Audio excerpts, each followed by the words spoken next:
सम्मानित साथियों, नमो बुद्धाय, जय भीम। हमेशा की भांति एक बार पुनः हम लेकर उपस्थित हो चुके हैं आज का महत्वपूर्ण डॉक्टर अंबेडकर संदेश। आज के महत्वपूर्ण डॉक्टर अंबेडकर संदेश में हम आपको बताएंगे विषय राजनीतिक दल स्वयं को देश से बड़े मानने लगें तो आज़ादी तो खतरे में पड़ ही जाएगी, ऐसा बाबा साहब कहते हैं। अर्थात किसी भी राजनीतिक दल को स्वयं को देश से बड़ा नहीं मानना चाहिए, ये बात बाबा साहब कहने की कोशिश कर रहे हैं। आज के डॉक्टर अंबेडकर संदेश जो कि बहुत ही संक्षिप्त और सारगर्भित, बाबा साहब का स्पीच तो वैसे 55 मिनट का है, लेकिन उसका कुछ अंश, सार्थक अंश लेकर हम उपस्थित हुए हैं। आज के डॉक्टर अंबेडकर संदेश में हम आपको बताएंगे। सम्मानित साथियों, मैक्सिमम हमारे जो ऑडियंस हैं, आप सभी का हम बहुत जो सुझाव लगातार हमें यूट्यूब सेक्शन, कमेंट सेक्शन के जरिए मिलते रहते हैं, उन पर बहुत गंभीरता से हम विचार कर रहे थे और उसी के दृष्टिगत आप सभी का सुझाव ये है कि अंबेडकर संदेश को कोशिश किया जाए 10 मिनट की रेंज में बनाया जाए। आज हमारी ये कोशिश है कि 10 मिनट से अधिक डॉक्टर अंबेडकर संदेश नहीं होगा और 10 मिनट के अंदर ही अंबेडकर संदेश को हम समाप्त करने की कोशिश करेंगे। इसी क्रम में महत्वपूर्ण जो नियमित हमारे ऑडियंसेज हैं, जो नियमित डॉक्टर अंबेडकर संदेश को वाच कर रहे हैं, सुन रहे हैं और अमल भी कर रहे हैं, ऐसे ऑडियंस में जो सबसे ज़्यादा मुखर होकर अपनी बात को रखने का जो साहस किया, मैं आपके साहस को नमन करता हूँ। सोनाली नाम से जो हमारे कमेंट में सेक्शन जो शो हो रहा है, कमेंट सेक्शन शो हो रहा है, आपका कमेंट पढ़कर मुझे बहुत ही प्रेरणा मिली है। तो हम आपका धन्यवाद ज्ञापित करते हैं कि आपने सही समय पर सही सुझाव दिया। आइए आपके सुझाव के अनुरूप अब हम आगे बढ़ते हैं। बाबा साहब डॉक्टर अंबेडकर संपूर्ण वाङ्मय खंड 40 से पेज नंबर 138 से 140 तक लेकर हम उपस्थित हुए हैं। आज का डॉक्टर अंबेडकर संदेश आप स्वयं भी वॉल्यूम नंबर 40 में स्वयं भी वाच कर सकते हैं, देख सकते हैं। 26 नवंबर 1949 के दिन संविधान सभा के अध्यक्ष डॉक्टर राजेंद्र प्रसाद का कार्यक्रम समापन भाषण होने के बाद भारतीय संविधान पारित हुआ, जिनका जिक्र हमेशा भारतीय संविधान के शिल्पकार के रूप में लिया जाता है, जो कि बिल्कुल सार्थक है। उन डॉक्टर बाबा साहब अम्बेडकर का उससे एक दिन पहले यानी 25 नवंबर 1949 के दिन संविधान सभा में आखिरी भाषण हुआ। सम्मानित साथियों, 25 नवंबर 1949 को बाबा साहब का ये भाषण होता है और इसलिए यहाँ पर 2 साल 11 माह 18 दिन की जगह 2 साल 11 माह 17 दिन बीत चुके हैं 25 नवंबर को अगर जोड़ दिया जाए तो।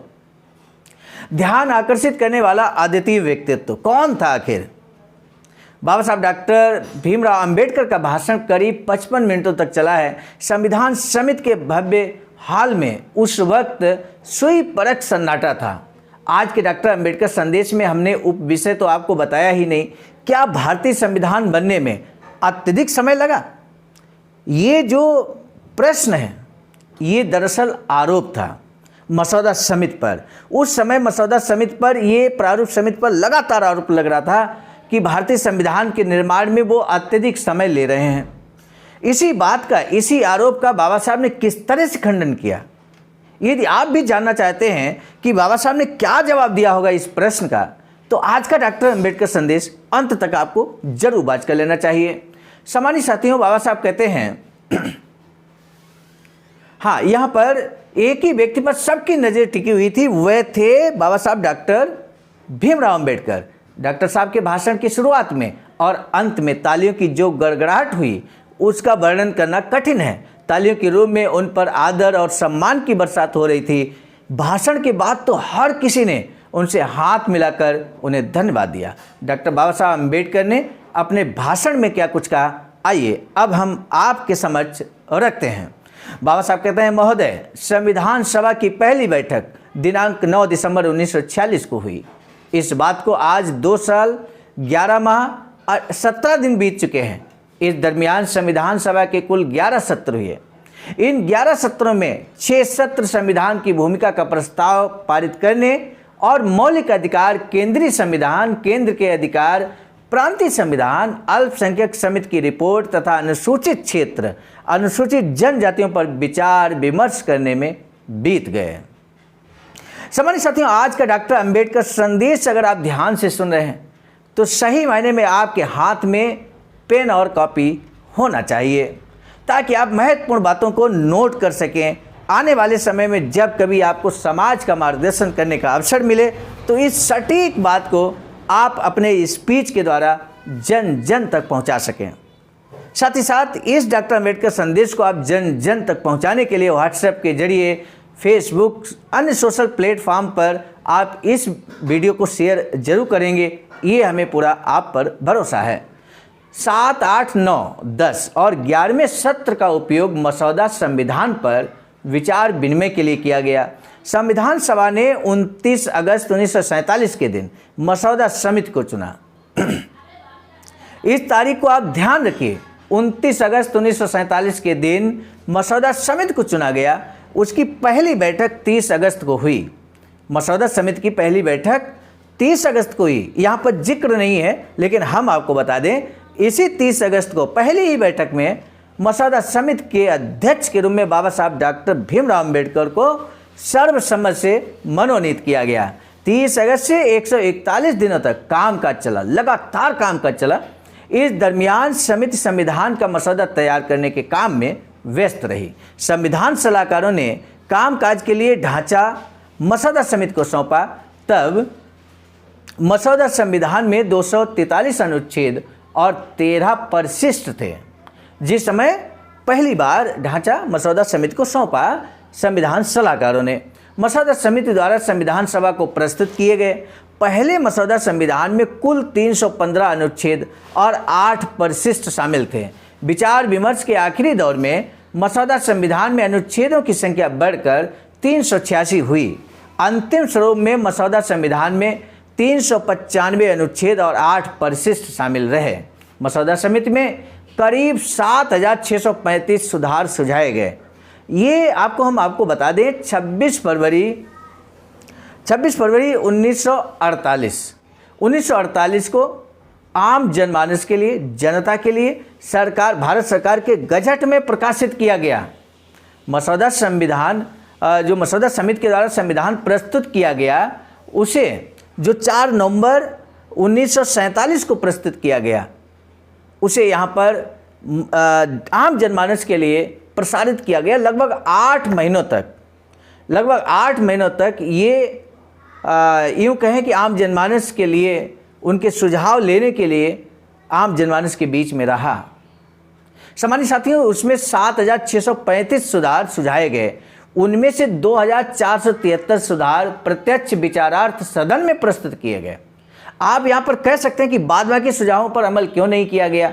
तो बाद बाकी सुझाव इसलिए यहाँ पर स्वीकार नहीं किए गए क्योंकि वो कहीं न कहीं शब्दों में उलझ कर रह गए या उसका सही भावार्थ नहीं लगा पाए। ऐसे प्रश्न थे, हल्के प्रश्न थे, यूँ कह सकते हैं, हल्के सुझाव थे जो ऑलरेडी वहाँ पर चीज़ें थीं, लेकिन वो पूरा गहन अध्ययन न कर पाने की वजह से अक्सर आपने देखा होगा कुछ लोग बहुत चिंतन विचार करने के बाद प्रश्न करते हैं, कुछ लोग सीधे सीधे प्रश्न कर देते हैं, स्वयं भी नहीं सोचते। तो ये भी ऐसे भी कारण रहे होंगे। यहाँ 2473 जो सुधार थे उन पे प्रत्यक्ष विचार किया गया और सुधार किया गया।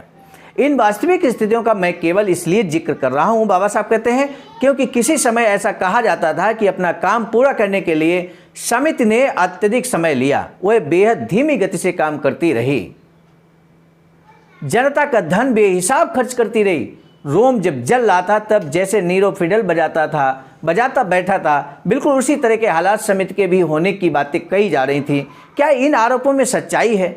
अन्य देशों की संविधान समिति द्वारा संविधान बनाने के लिए कितना समय लिया, इस पर आइए एक नज़र डालते हैं। कुछ उदाहरण लेते हैं, कुछ उदाहरण प्रस्तुत करते हैं बाबा साहब। यहाँ पर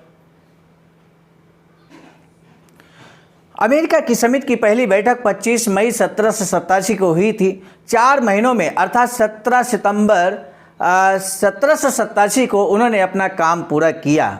कनाडा की संविधान समिति की पहली बैठक 10 अक्टूबर 1864 को हुई और मार्च 1867 में संविधान की कानून में परिवर्तन हुआ, अर्थात 2 साल 5 महीनों का समय लगा।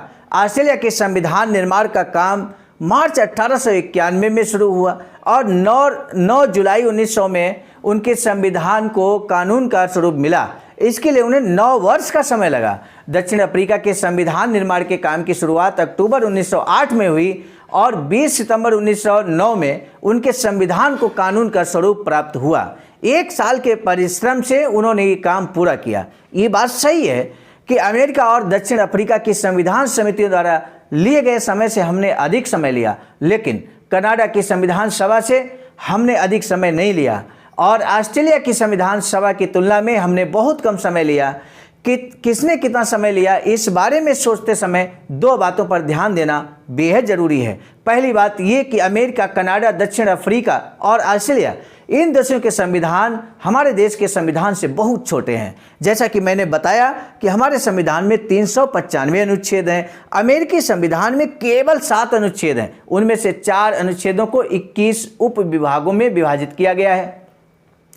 कनाडा के संविधान में 147 अनुच्छेद हैं, वो भी हमारे संविधान से कम है। हमारे में कितने हैं? 395। ऑस्ट्रेलिया के संविधान में 128 और दक्षिण अफ्रीका के संविधान में 153 अनुच्छेद हैं।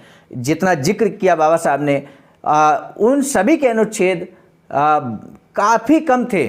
हमारे जो भारतीय संविधान, नया भारतीय संविधान बनकर तैयार हुआ, उसमें 395 अनुच्छेद हैं। उन सबसे कम आप देख सकते हैं 147, 153, 7 अनुच्छेद, तो काफ़ी कम है। एक और बात ध्यान देना जरूरी है कि इन चारों देशों के संविधान निर्माताओं को संविधान सुधार के सवालों का सामना नहीं करना पड़ा था। जिस रूप में प्रस्तुत की गई उसी रूप में उसे स्वीकृति मिल गई। दूसरी तरफ हमारी संविधान सभा को 2473 सुधारों पर विचार करना पड़ा। इस वास्तविकता को ध्यान में रखें तो देरी का आरोप मुझे निराधार लगता है। इतने कम समय में इतना कठिन कार्य पूरा करने के लिए समिति खुद का अभिनंदन करे तो उसमें कुछ भी गलत नहीं कहा जा सकता। सामान्य साथियों, जो प्रश्न हमने शुरुआत में उठाया था कि क्या भारतीय संविधान निर्माण में अत्यधिक समय लगा, अत्यधिक फिजूल खर्ची हुई, तो आपने उत्तर जान लिया है। अब हमें आगे कुछ बताने की आवश्यकता महसूस नहीं हो रही। आज का डॉक्टर अम्बेडकर संदेश कैसा लगा ये जरूर बताइए कमेंट सेक्शन में। साथ ही साथ बाबा साहब ने किन 4 देशों के संविधान का जिक्र किया है, किन 4 देशों से के संविधान का भारतीय संविधान के साथ तुलना किया गया, उन चारों देशों के नाम आपको लिखने हैं कमेंट सेक्शन में। हमें आपके कमेंट सेक्शन में आपके जवाब का बेसब्री से इंतजार रहेगा। एक बार पुनः उन सभी साथियों का जिनके सुझाव पर हम अमल करने के लिए निश्चित रूप से प्रेरित हुए, आपका धन्यवाद ज्ञापित करते हुए आज का सामान्य साथियों, यदि आप हमारे इस चैनल आवाज़ का ऑफिशियल, जिस पर नियमित सुबह 5 बजे डॉक्टर अम्बेडकर संदेश आपको मिलता है, आप हमारे इस चैनल को सपोर्ट करना चाहते हैं तो हमारा आपसे निवेदन है कि आप हमारे इस चैनल को सब्सक्राइब कर लें, वीडियो को शेयर, लाइक, कमेंट जरूर करें।